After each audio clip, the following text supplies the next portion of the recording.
Welcome everybody, Alan Robson with you again on another of our legendary ghost hunts. We are here in a place that used to be called Blyth, and you can understand why they changed that to Blyth. Blyth, once the busiest port in all of Britain, sending off 60 million tonnes of coal.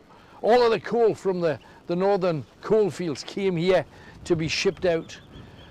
But there are a few dark stories here that I'm going to take you to a place that one of you guys sent us a message about, so we're following up what you wanted us to do. Kenny is also with us. Say hi to everybody, Hi. Kenny. Hi everyone. You have to come over here because he's found, is it still there? It's a jellyfish. Yes, there is indeed a jellyfish there. I don't know whether you can see it. Hang on, I'll keep a hold of you, Tony. And it's moving, look. Can you home in on it? Just take the torch Take off. the torch off it. There you go. Yeah. There it is. You sure? It's a jellyfish. It's Jellyfish. it's pounding. Yep. Yeah, there it is. It's kind of. I don't know. You'll see it, isn't it?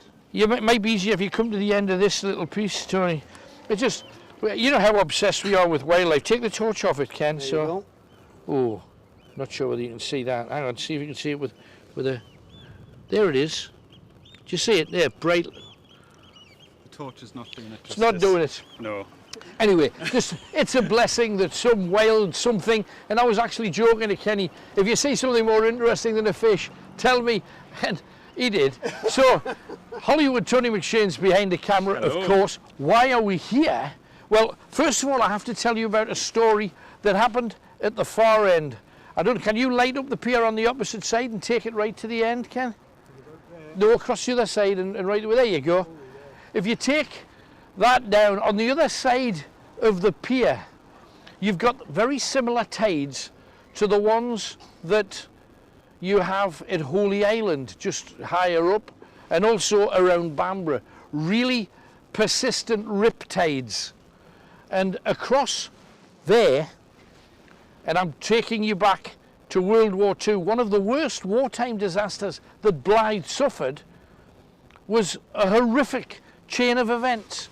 And I'll tell you why. If you go to the very end, there's a beach kind of over there, and the 9th Warwickshire Infantry came here to train and to get a boat to head across to Europe.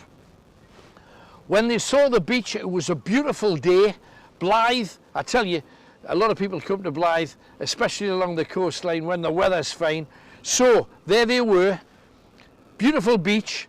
Sergeant, you've got to give us a chance. Can we pop in for a swim? Now, when somebody suggested going in for a swim, 2 or 3 of these lads said, we've never even seen the sea before.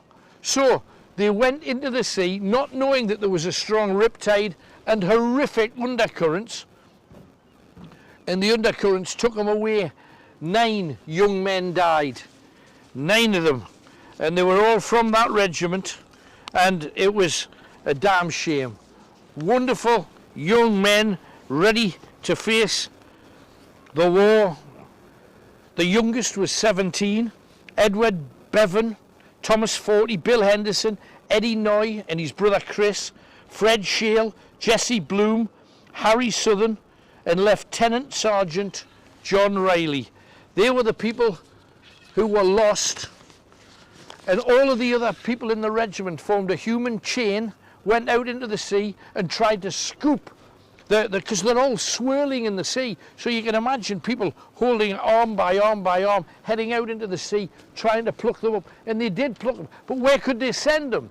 They were a long way from the nearest hospital, so they went to a building that we're going to in 5 minutes' time, and the bodies were laid out in the cellar of a building that was used as a temporary military hospital. We're going to that building. Now, the juice is, if you come over here, it is said that when they brought the bodies along here, you got to remember that we're talking, no vehicles carried them.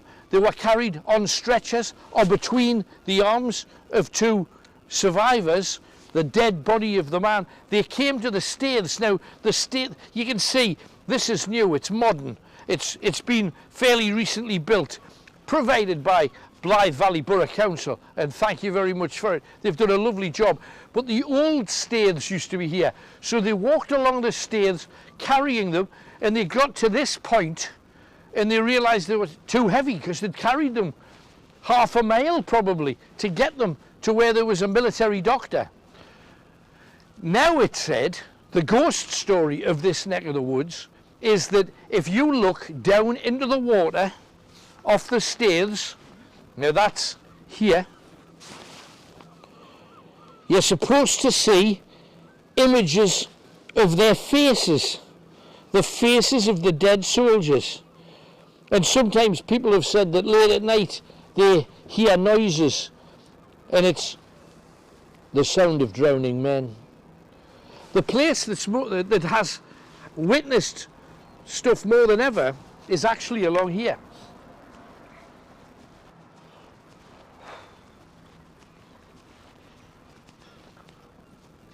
Don't know whether you can make this out, but without putting our torches on it, come over here and just look, because it's along this first avenue really.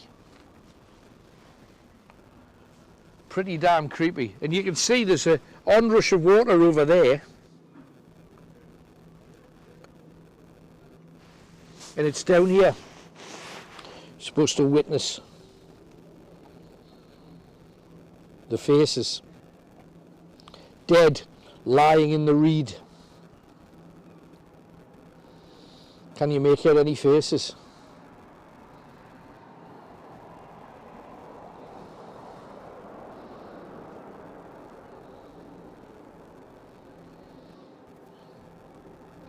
Your torch is stronger, Kenny.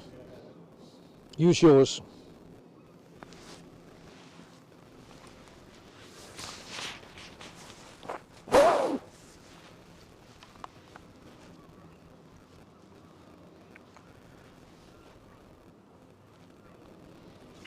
There's another story from along this neck of the woods, because that's gripping. It's a good tale. But there's another one about two murderers. And this time we take you back to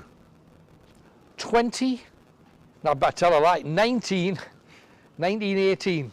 The war's coming to an end. One man called Ambrose Quinn. He's been working away as an aircraft engineer on Sopwith Camels, you know, those bi-wing planes. This was a time when the Royal Air Force was in its infancy.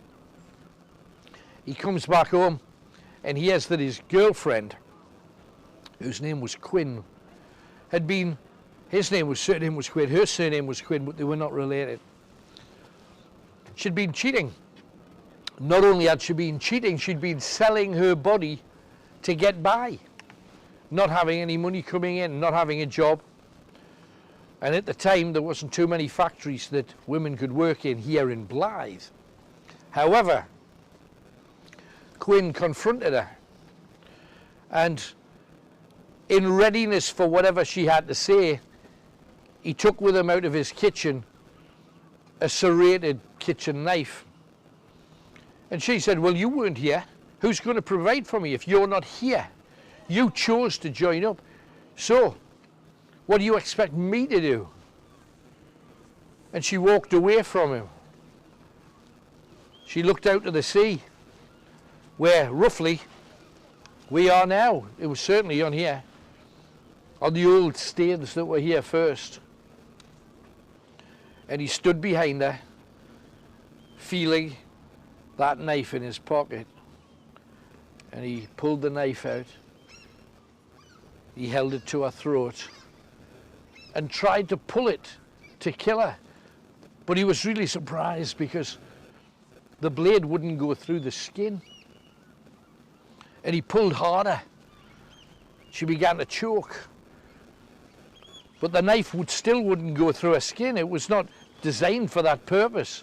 It had a serrated edge. It was designed to saw. And that's what he did. He sawed through her skin. He sawed through her windpipe until she fell onto the stairs dead. Now that's one murder. There was another guy, and his name, I cannot quite remember, it'll come back to me. He was also arrested on the same day. He killed his girlfriend with a sharp gully knife. Not here, but up that street there. And his situation was exactly the same. He had a girlfriend. She cheated on him. He wanted revenge. And he was determined to get it. Now, their story, his name was Ernie Scott and his girlfriend was called Rebecca. So he decided he was going to see an end to her too. So he slit her throat. And on the 19th of November in 1919, both men were taken to Newcastle, where they were hanged by the neck until they were dead. However, the weird thing, these are two murders that took place within 2 months of one another. Both men were hanged one after the other on the same gallows. Their favourite place in all the world was Blyth Staithes. They're supposed to walk along places like this late at night. Can he light them up? This is where they're supposed to walk. Along here. A nightly walk. Murderers choosing to return in death to the place where they used to walk. It's an amazing story. And again, these things you never find out about. But they were hanged on the same day in Newcastle. And now, we're here. Now this, let's go around the front of this thing. We might bump into a dead murderer on our way, or light up one of those faces that we were talking about before. This is quite spooky down here, mate. Very spooky down here. And when you light up that other side there. Yeah. Look at that. The weed almost looks like a face. Look. That's what I was saying before, yeah. When you light up, yeah, underneath. Don't know if the camera will get that. Or... I don't know whether it will. Maybe our friends at home, because they're great at these things. Watch out. Watch out for the faces. Send some screenshots in if you get them. Yes, please. And don't forget, share, share, share. We want as many shares. And if you do, the ever-present Night Owl badge is waiting there for you. If you would please share as much as you can. Get the message out to as many people as possible. But, Kenny, can you remember when we were doing the gibbet? Yes. And we were talking about a man called the Earl of Derwentwater. Right. Now, yeah. this man owned Blyth and Newsham, the Earl of Derwentwater. Right. Now, he wanted this land for shooting, fishing, and for all of his practices, the things that he got a kick out of. He didn't even want people living here. So this is 1707. So when he took part in the Jacobite rebellion, it was desperate to pick the right side. He picked the Scots because the Scottish at that time were very, very strong under the Stuarts. However, they were defeated. And that led to the Earl of Derwentwater getting his head chopped off. Now, that left his land with nobody on it. So it was sold to a couple of people who turned it into an industrial heartland. Now, I know that doesn't necessarily, and certainly back then, didn't make it the most beautiful place in the world, No. but it became internationally famous as a port, as an industrial centre, and that's where this comes in. If we're here, we've got to see a sculpture that was put together by a Sunderland lad, actually, and it's called the Spirit of the Staithes. And it's along here. Always keep a watch out for some dead murderers. Watch out for them dead murderers, man.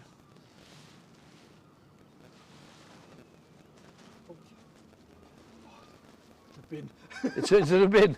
Further down there. Yeah. This is his statue, and he wanted it to depict industry and rebirth and the movement of the sea, and how putting steel and the sea together side by side would give emphasis for a regeneration of the place. I don't think we've got enough statues of any kind. Is this my thing? Personally, it's all right. It does give that kind of, I wish it wasn't rusty. I wish it had been regularly painted maybe or primed, or left just completely rusty, because I don't think the smeary bits work in its favour. But it's a wonderful sculpture. Does it symbolise what it's said to symbolise? Absolutely. And the spirit of the Staithes. Now, talking of the spirit of the Staithes makes you want to go looking for some more of them heads. We've got a few people fishing off here. We're checking for any heads lurking about, our fingers clawing to get back onto dry land. You've got to remember that the one thing that we haven't spoken very much about is the war, because Blyth is synonymous with cool war stories. The building that we're going to in the First World War had its roof blown off by a Zeppelin. I mean, wow. A Zeppelin flew over. 1915 was the year. There's a couple of photographs of the Zeppelin over Blyth if you want to Google away. And it flew over Key Road, where it dropped a bomb, which is near, I think the building we're going to is actually on Key Road, and it blew the roof off. It then carried on south. It went to West Sleekburn.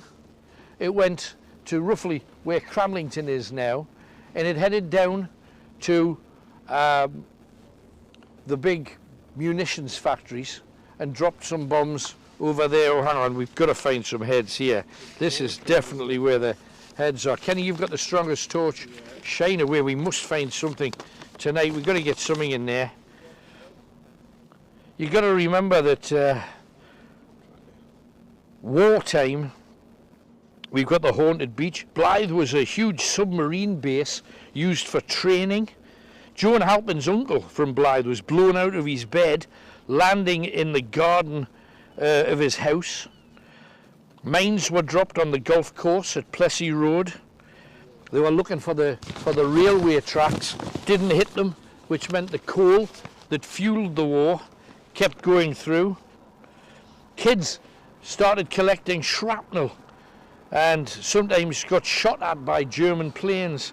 And there's a lovely story about a young kid called Edward Porter, who was 12 years of age. And Tony, for those of you that are of a certain age or have parents that are old enough to remember the war, will tell you that a lot of kids used to go hunting for shrapnel, little bits of bombs that had dropped and exploded. And Edward Porter was 12, and he lived roughly where the South Beach estate is now. Back then it was just dotted with a couple of terraced houses. And he found a big bit of shrapnel. So he got his bogey. Now, I know a lot of you will not necessarily know what a bogey is. Did you have a bogey? I love bogies. Bogies were essentially, before we had, because people didn't have cardboard boxes. No, they didn't. Every box, every fruit box was made of wood. Of course it was. So they took the bits of wood apart, Yeah. get two sets of pram wheels, Nail 'em. on, Yeah. and you would go down hills. And if you were clever, if your dad was clever, he could make it so that one could go that way, Yeah, one with a could bit go of that rope. way, but a steerer with a bit of rope. I had bogies. I Kenny had bogies. Yeah. Frankly, he's still got bogies. No, we had them, but this kid found this huge bit of shrapnel, so decided him and his mates were gonna lump it onto his bogey and he was going to take it home, because usually bits of bombs were like hand-shaped, and they were quite often red hot following the huge explosion. And here in Blyth, they took out entire streets of houses, entire streets here. A lot of people were killed. So, anyway, he's travelling from South Beach, not quite this far, over there. He lived in a house about 300 yards in that direction. He gets to his front door and says, Dad, you never guess. I got the biggest bit of shrapnel in the world. It was an unexploded bomb. And they had to bring soldiers out who took it very quickly on his bogey to the beach and blew it up. But it could have took his entire row of houses out. So along here we go. So many stories of bombings. There were battles over here, because you've got to remember, this is the place where the coal fueled the war effort. Yeah. So the Germans were trying to perhaps not have huge salt mills and salt coolers and what have you, but they had places where boats would come in, stock up with coal and carry coal throughout. Oh, blimey, this is spooky down here again, isn't it? I'm sorry, we can't help ourselves. This is kind of gripping down here. You expect a body to go? You expect, yeah, some floaty. And I don't know about you, it's probably because most films are made by men and most bodies seem to be of floaty women with floaty frocks and floaty, you kind of half expect. Jellyfish. Oh, there's another jellyfish. Surely Tony can see that one. That's a bigger one. And it's pulsing like that last one was. Yeah. Just your torches are a bit bright. Right. I'm not sure you'll see that. I can see it without the torch. Can you see it pulsing? Can you zoom in? Can you get like out a bit of the torch? Yeah, I can see it. Take your torch off, Ken. Right. I just need the side of it. Yeah, I can see it now. There you go. Little jellyfish there. The weird thing is, you know, there's a and I know I always risk every episode of this turning it into Nature Watch. There was a woman who decided she was going to swim and break a world record, swimming 100 miles from Cuba to the coast of Florida. And she was super strong. She swam like 20 miles a day, piece of pea. And she got in the water all day. She got halfway in a day, which is amazing. So she's still got to take a half-hour break in the water, can't get out the water, then she keeps swimming. She took a half-hour break. They put the lights on the water to light her up, and hundreds of those tiny little box jellyfish, not the big ones, no, little tiny ones, and 10 of their stings can stop your heart. Oh. So she managed to get out of the water long enough, and she put a wetsuit on to stop them getting through the rubber. She went in, they lowered her back in the water within the time to keep the world record going. Beginning of the second half, they put the lights on, all the jellyfish came again. She had to get out the water. It saved her life, the fact that she did. But it just goes to show, it doesn't take a great big thing in nature to kill you. But in the skies above here, another story about the place that we're going, you might notice that just down the street from where we're heading is actually a police station. It's where they moved from a beautiful Gothic building that if ever you're in Blyth you can see. In fact, you might see the tip of it if we head over here. Can you light that up, Kenny?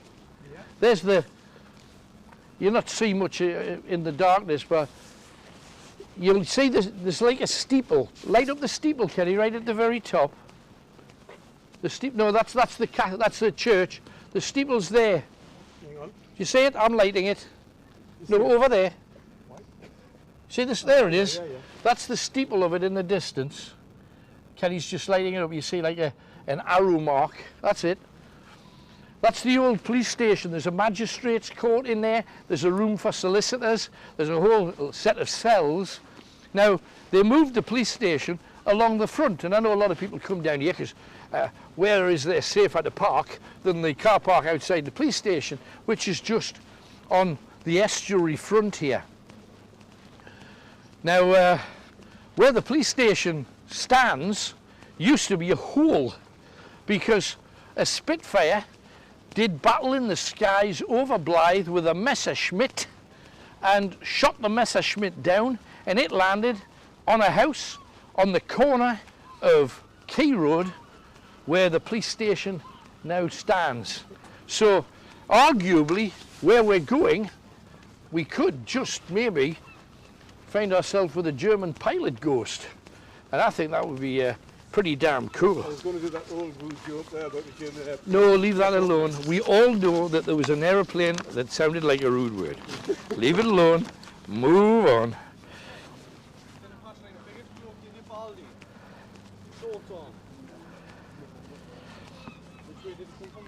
Now, visitors to the Waller watched Blyth as it got covered with incendiary bombs. They hid in the back lanes, and people used to sleep in their clothes rather than have to get dressed if there was an air raid siren fired off. And also, along the beach and along these stays, there were anti-aircraft guns and searchlights covering the sky, kind of like your super torch, Kenny. When it gets darker, they were looking up into the sky as a thing for aeroplanes, and there used to be a fair bit of that.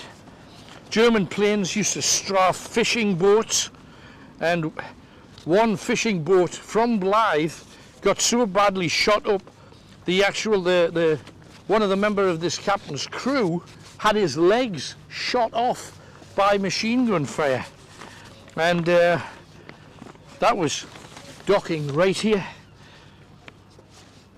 On June the 2nd in 1941, Berwick was bombed, 11 people killed. The German bombers went home over Blyth, dumping any of their remaining bombs along the quayside. So as you can see, there's a hell of a military history here. And also, Second Lieutenant Thomas Lamb was killed in action, kind of sort of, in France with the Northumberland Fusiliers. He was teaching men to throw grenades when one of them kept it in his hand and blew the lieutenant up. On the 25th of April 41, they dropped parachute mines over Blyth, disintegrating Alexandra Crescent, Beaumont Street, Bondycar Terrace, Delaval Terrace, Redhead's Factory, Madison Street, and it then ended up killing a young girl called Catherine Turner and a man called McGrath, who was hit by a bomb and blown to tiny bits. So many stories to tell. And yet the one thing that I will read to you before we go in, because there's the building at the end that we're going into, that is where we're heading. But just before we do, just want to share one thing with you. If you were, and heaven forbid that we ever end up in a war situation again, and I know it's not going to be like, if you were going to hide, yeah, and you were going to, they were bombing, what would you do? There's an air raid, what would you do? I would try and find a building underground. Yes. That's what I'd try and do. Now, brilliant, but what happens if you live in Blyth? There's no underground buildings that you can go and hide in. What do you do? Do you know, I wouldn't have a clue. Go on. Well, what some people said was, get out of Blyth. Try and get into the countryside. Try and get into the middle of a park, away from any building. Yeah. Now, here is what was written on a poster that was put through every single door in Blyth. Now, this is back in the day. I've written it out. All lights out, torches and candles forbidden, because any glimpse of light can be seen from thousands of feet. Yeah. 1 in 5 people will be hurt during a blackout. Falling over things, tripping, falling, scraping. Always carry your gas mask. Make sure that you hide in the shelter in your backyard. Everybody was required to build a shelter. It was either an Anderson shelter or a Nissan hut, get it? And it said that a shelter could survive a 100-pound bomb dropped 6 feet away if it was built properly. Problem was 99.9% weren't built properly, and a lot of people died. Houses and streets will be destroyed. Try and find a communal shelter, and there wasn't any. They didn't tell people that. We have built regional iron cages. They're built. Most people back then ate around the kitchen table. Yeah. So around the kitchen table, they built an iron cage so that the children could sleep under the table, and if the house collapsed, the cage and the wood Should save them. them. Right. You'd die, but your children would be all right. Also, they were handing out football rattles. You know the old football rattles? Yeah. And it was everybody's duty to rattle them if there was a gas attack, Right. right? And hopefully there wouldn't be. We had people on top of all the high buildings fire watching, and their job, you think, well, why would anyone watch a fire? The idea was they would say, a bomb fell on such and such street.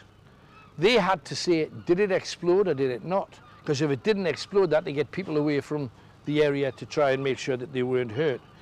And finally, they warned people to remember their pets. Now, it's very nice if you're a owner of a pet. I know Tony's dog mad. You love dogs as well. He's got a thing for animals. You know, each of their own. Now, when he says remember your pet, I thought it meant scoop up your pet, don't forget your pet. Doesn't mean that. It says don't forget your pet. You don't have 9 lives. Leave your pet or you leave your life. That's heavy. So you know you've got the dog that's been with you 15 years. Leave him. He's not going to be allowed in a shelter. Oh, That's what we're talking about here. Anyway, do that. here we go. We're heading in the direction of our target place. Watch yourself, there's a car coming too. Now, this is Potluck. Didn't know this was here. Didn't know it had a story. David Johnson went on a training course here and tells us that it's very haunted indeed. Some of the members of staff here have also seen and heard things. So let's check it out. It's this whole place. We can't get upstairs, but we can get into the cellar where they laid the bodies out. So here we go. Let's step into it. We've got our gear here already. First part has emergency lighting on it. So we head in this direction. This is where we're going to be, and we've got a door stop here that we can just kick out of the way.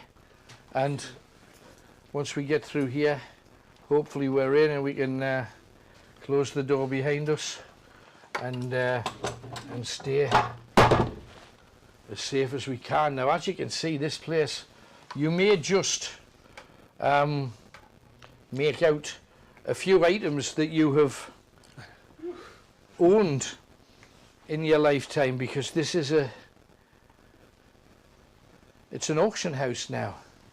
How many of you remember owning something like that? Yeah, your big music centre. Amazing. And incidentally, if you do see anything that you really want to buy, there's an auction this Saturday apparently. But I think places like this are actually quite spooky. I'm not even sure we need torches at the moment. I think Tony's gear is probably going to be good enough. Can't see, like, in the room properly. No? No. But put your torch down, Right. Kenny, and I'll give you mine. Right. I don't mind. Just leave it on the case. Yeah. I'll just put it on here for now. Yeah, the small one. The small one's probably enough for in here. Bush radio. Yeah. I think we've all had something like that. Scary thing is, when is a house clearance? Sometimes it's when people have passed away, isn't it? Yeah, So a lot absolutely. of this stuff here. We'll have a connection to Yeah. someone who's died. There's no question about that. Somebody's pig connection. Remember they used to get them with the banks Oh, yeah. back in the day? Tony's obsessed with these disco lamps. You can see he's a disco. Disco lamp. Are you bidding for that?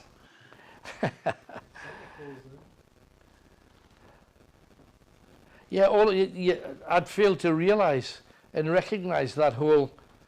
Well, of course, this is all to do with people selling up, passing on, passing away. All the old cars, look at Airfix, Ford Escort. aeroplanes as well. Why did I say aeroplane instead of airplane? Aeroplane. Oh. Oh, that wasn't me.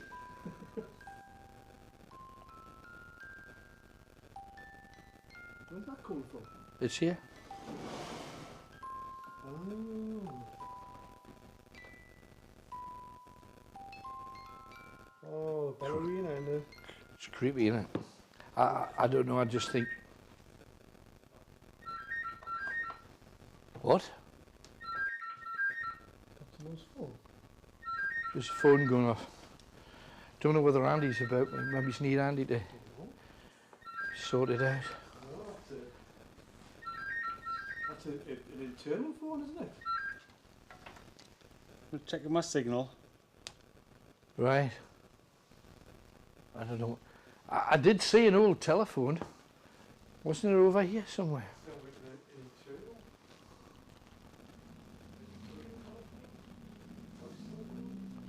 Isn't it? I just thought I thought there was an old phone in here. I don't think it was linked up to anything.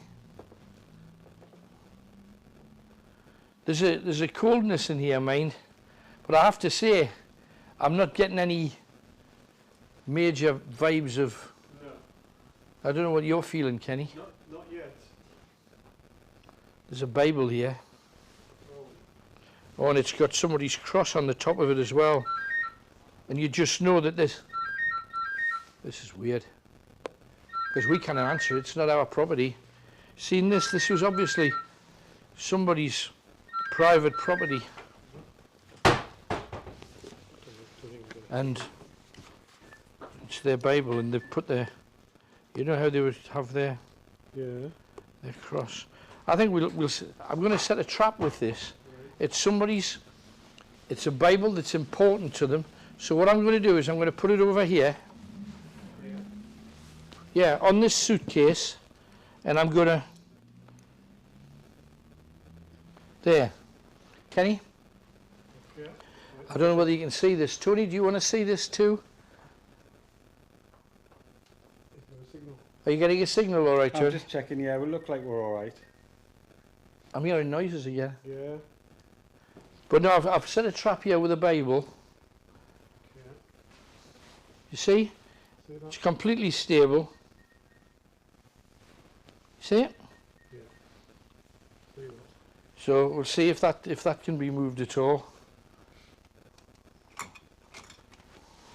I'm tempted to, shall we do that too? That's tempting Providence. Turning a cross upside down. Upside down cross. Absolutely. I'm sure I saw a telephone. I saw a telephone and didn't see it. You see, the things that's here, even though they're things that are to be sold, this, for example, is number 22 at the sale, and Miner's helmet, it's isn't a miner's helmet, and there's the all the fitment for the front of the lamp. Did somebody survive? We passed that clock before. Was the ticket? Was it moving? It is now.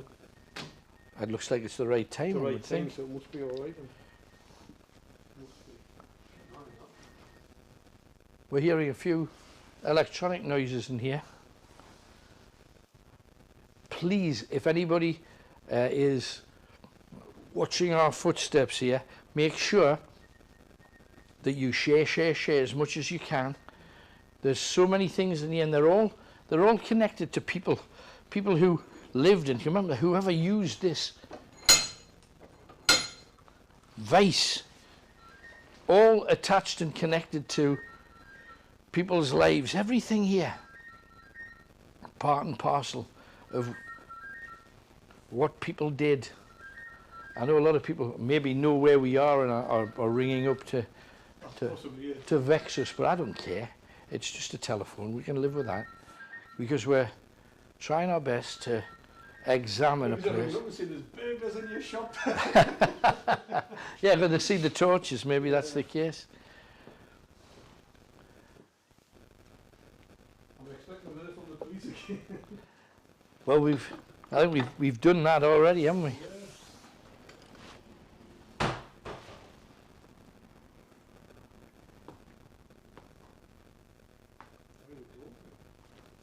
Yeah, clearly.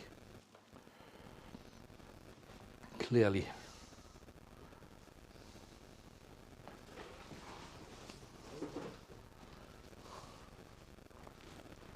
I've just seen a, oh, hell's bells. Whoa, I've just located a staircase. Tony, I'm not even sure you'd be able to. I can get through down the middle ones. There's a middle staircase there, that's good. That's where I'm going. It's our doll's keeping it, He's guarding it. guarding it. Absolutely. Kenny, Yeah. come here. Come around here. Tony, I don't know whether you can or not.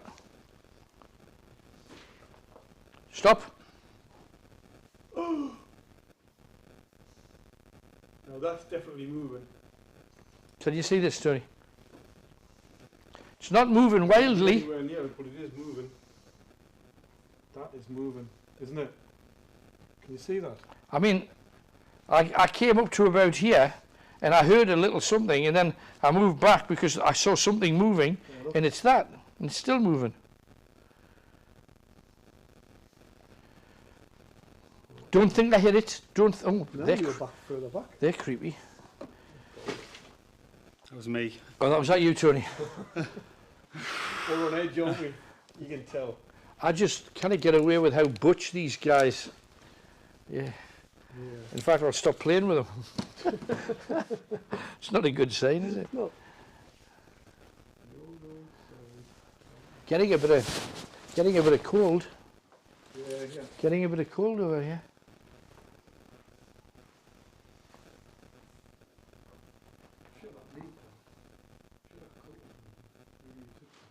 This is cold here. Yeah.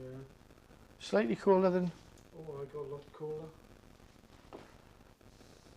downstairs. I'm definitely going to give a try to the rods tonight, and I think maybe it's time we tried our old friend. See, That's a good idea. see if we can get any kind of message again. We've got a lot of people who have passed away, whose things are here, and if your things are here, I want you to tell us about them. I'm just going to sit myself down right here. Oh. So if there's anybody there,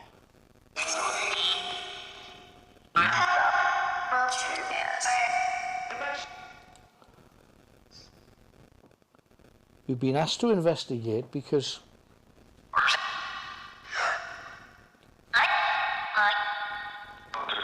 somebody who worked here experienced something moving around. We want to find if it's you. Is it you? Yeah. Yeah. Why are you staying here? What's your name? What's your name? I think the Paul Wood. Paul Wood. Some of these things are just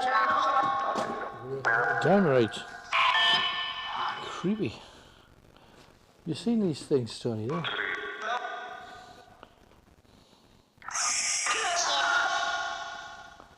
Some man destroying a speed camera, I think is what it is. Look at the faces on them. Bizarre. Cool. You think it's cool? Well, it's different. It's different for sure. Not everyone's got one of those. No, not at all. What's the name Paul Wood? Sounds like Paul Wood. Why are you here, Paul?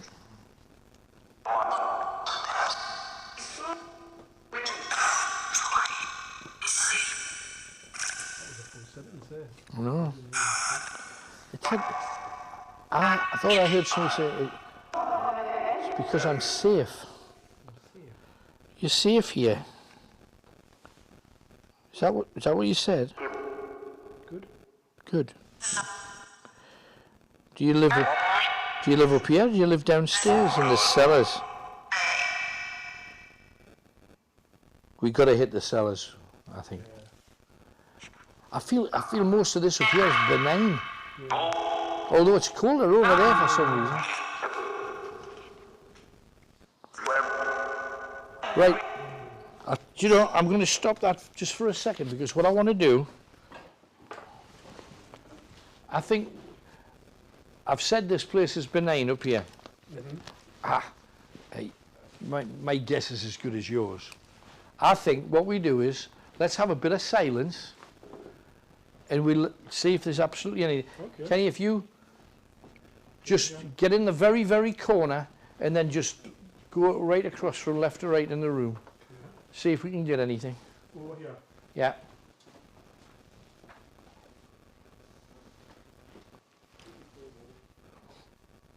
Don't knock anything off anywhere. And just light it up from left to right. Start literally facing the window and then work your way down that wall. Nice and slow. If anybody at home catches anything, screenshot it. Did you hear that? Really noise there. Oh, people at home came and that was screechy like a scream.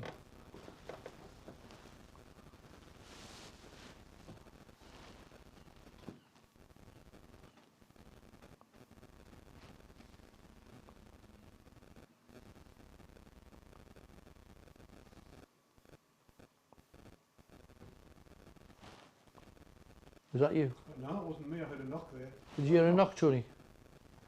I'm hearing all sorts, creaks and Some of the creaks might be me, No, there was a knock there. sitting on the table. I heard a knock. Definitely a knock.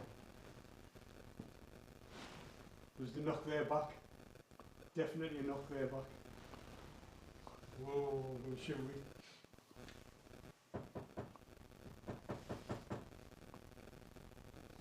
Come on then.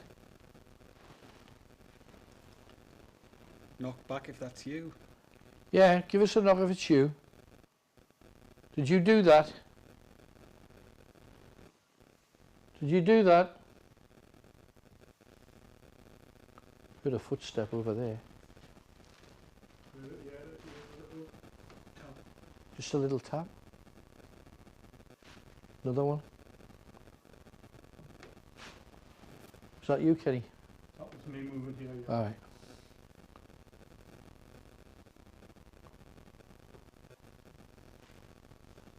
Oh, In that far corner. yeah. That's beside where it goes down into the cellar. Yeah.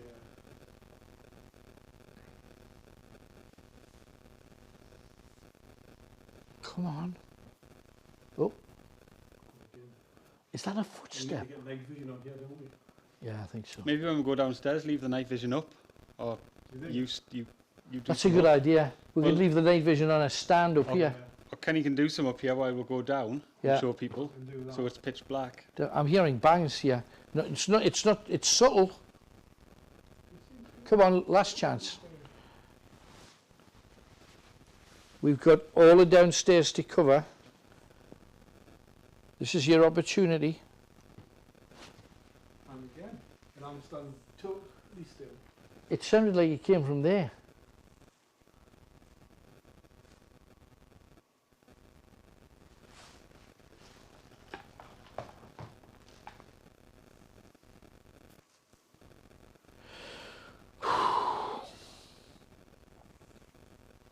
Okay.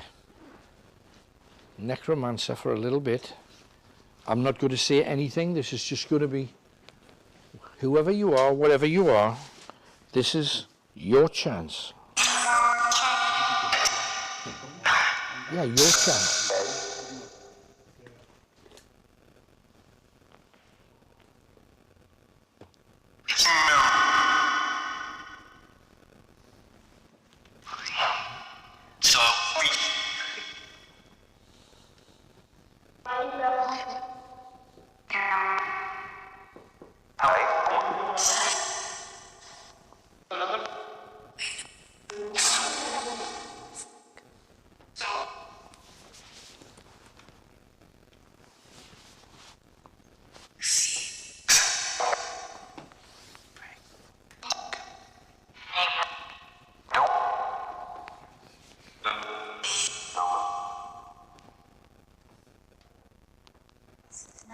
What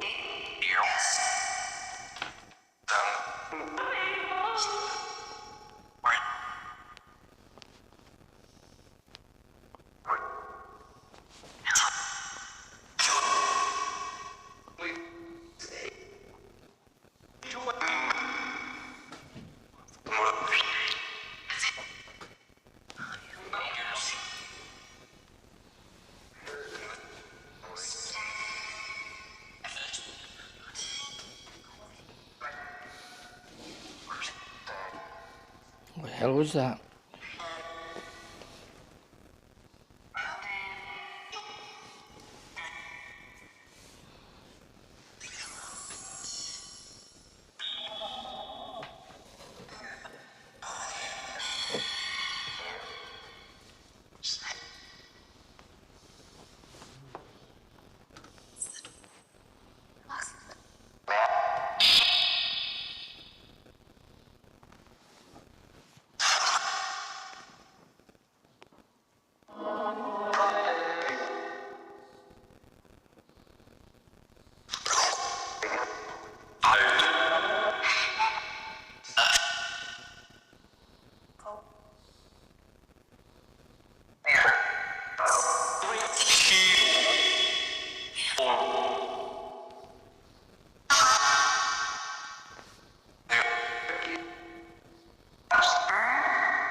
What was that? That was just my torch. That was you.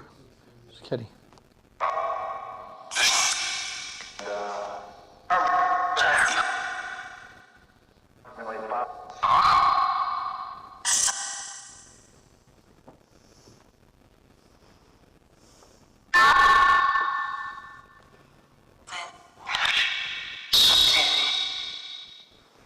Just gotta be so careful not to touch anything.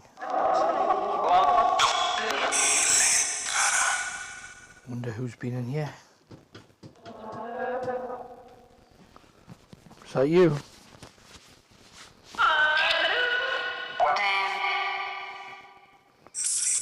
Yeah.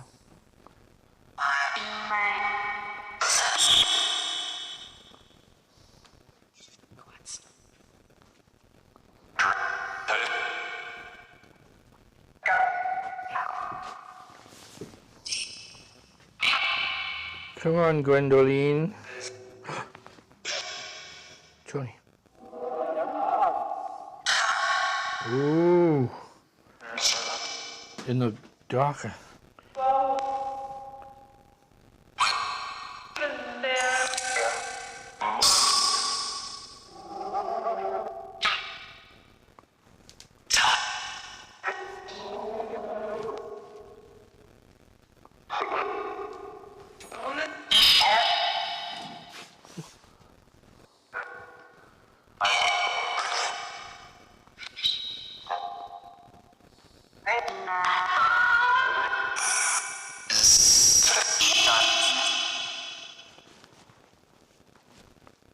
Tell me your story. Tell me your story.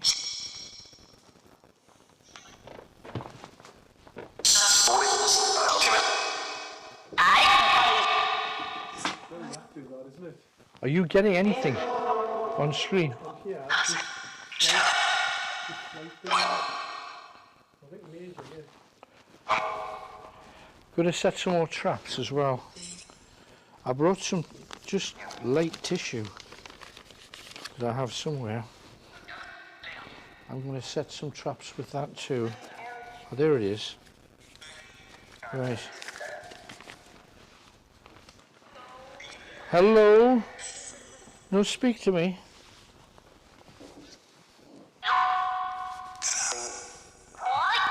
Aye. Got some light tissue. Going to place about one on there. Nothing's moving it. There's no air. No drafts in there. Yeah, want you to move it. Yes, you. Come on. Want you to move it. Yeah, move it now. It said yeah. Ow. What? Did you hear that? Yeah. That was behind me.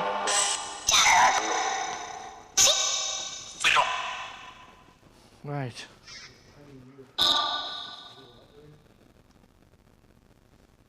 There you go. Just setting a few really simple traps. So good. That was me. That was Tony.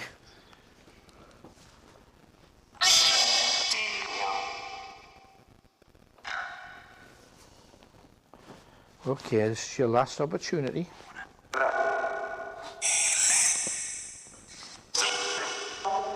Without walking downstairs with that in the first room.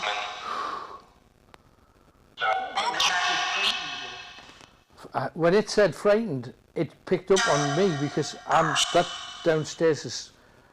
And can you possibly? And I know you seem to be reluctant to come through here because I know we've got downstairs nailed for signal. Can you get to the other staircase or not? It's probably gonna cut out over there. Over there. It's a shame because we'll be able to look up it though, won't we? From Yeah. From down below. Right, come on then.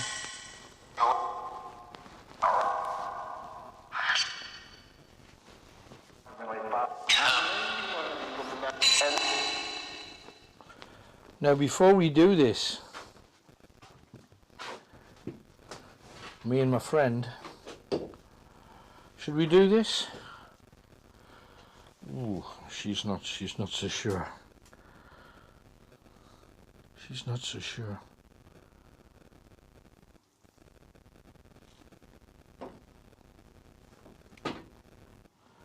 Now, I think it's time that we make the decision. And share, please, because we are going down there. Now, the area above is half the size of what's down there. That's where we're told the bodies were laid out of the 9 young men, one as young as 17, who lost their lives in the sea, and they were left there until they could be removed and then were taken back to their respective homes in Warwickshire, the Royal Warwickshire Regiment. Now, also of course, every facet of this building, that's the epicenter, that's the core. I can already feel the temperature from down there is half of what it is up here. Now we've had the odd knock. Hopefully you guys will have seen a little something in amongst where we've been tonight. I'd love to see a face in those Staithe lagoons. We are going to put this on, go downstairs. We're going to take a batch of other tools too. I'm going to get them now. Now, we would love for you to become a supporter and join us. It's the only way we can move forward. We need your help to be able to fund what we do, because we're not helped by radio or television or anything like that. We're completely off our own bat, like so many people are these days, and we would love your help. If you can help us in any way, do. We've got our Robson's World site as well. Please make use and enjoy. However, how do people join us? How do they get to us? We're going down there next. Shall we show them a little bit, just so they absolutely. can see? If they're not a supporter, we can show them the first room maybe. No, absolutely. So we will do that. If you're on Facebook though, you can just become a supporter, and the live stream will start in 5 minutes time.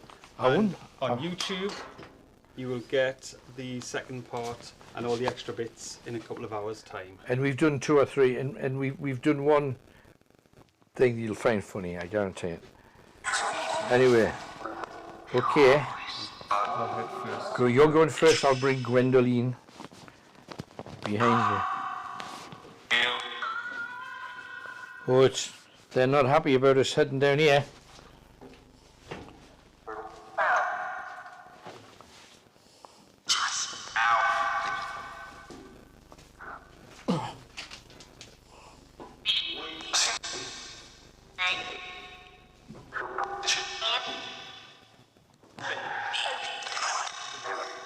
No, you're all right, Ken. Do you want us down here? No. It's freezing, I know. Do you want us down here?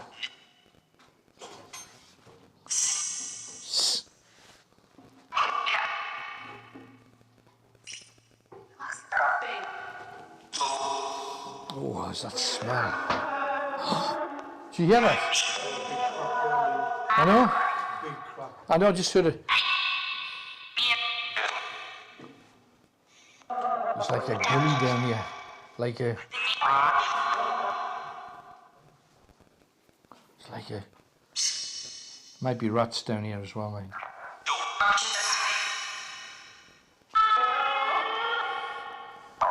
Don't want us down here, Tony?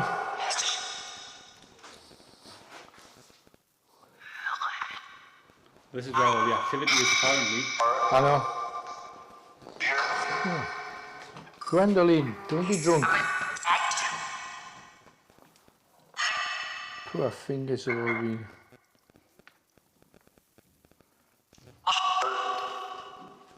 Did you hear that? Yeah, there was something in there. There's something in there? There's a bang in there. Did you hear that? There's quite a few rooms down here. Oh, there's long rooms. It goes for miles. Look. In all directions.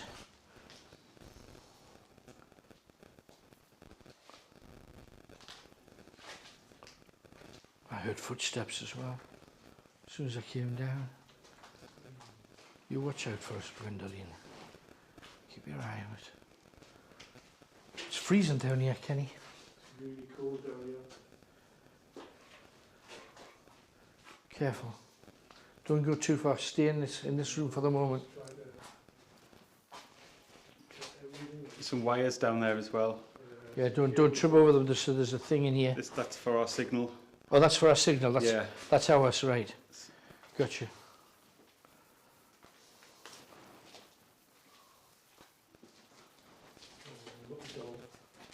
Kenny, Yeah. don't go in. Just how do you get it? Isn't it? What's that light behind the door thing? No idea. You see how this? I know. There's a pipe, Yeah. and the pipe's alive. How is that then? Because there's no light in There's there. no light in there. Do you see it? Yeah. How's that? How does that happen? That pipe's It's flashing? it's flashing. Can you see it, Tony? I'm Oh, probably in the so wrong move there, bit. do you see it? There's a white thing shot up. I'm a bit far away. If you move it over. What the hell was that? There was a white Oh, thing I've just shot seen- up. There? There. It's dancing. Look at that. What the hell is that on the pipe? That's ridiculous. That is ridiculous. It's freezing here as well. You'll get all the night vision camera What the hell? footage. What's that? I know you can't see it on here. It definitely moved upwards, didn't it? Well, we're going to have to go in there. So, we're going to take our leave of you now. Please join us. We've got a lot of ground to cover. Gwendoline and I will be, and Kenny. Look at her poor head wound. Somebody's mistreated this child so bad. Probably me banging on it.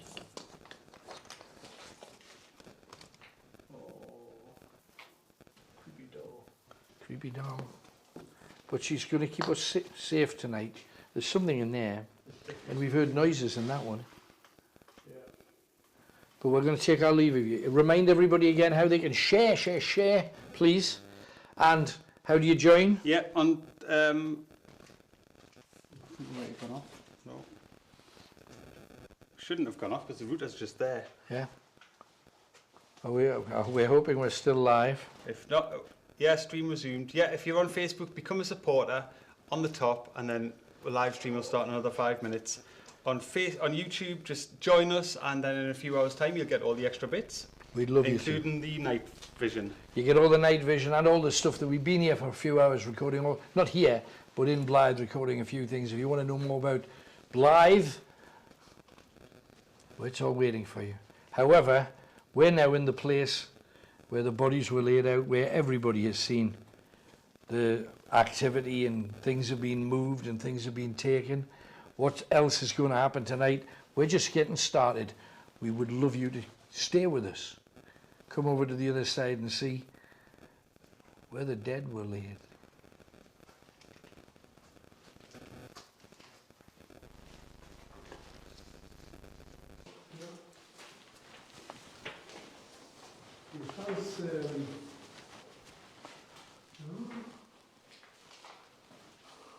Strange, wasn't it? Did you hear a voice from through there? Truthfully, I didn't. Listen. I hear breathing. Like a breath. I heard something through there.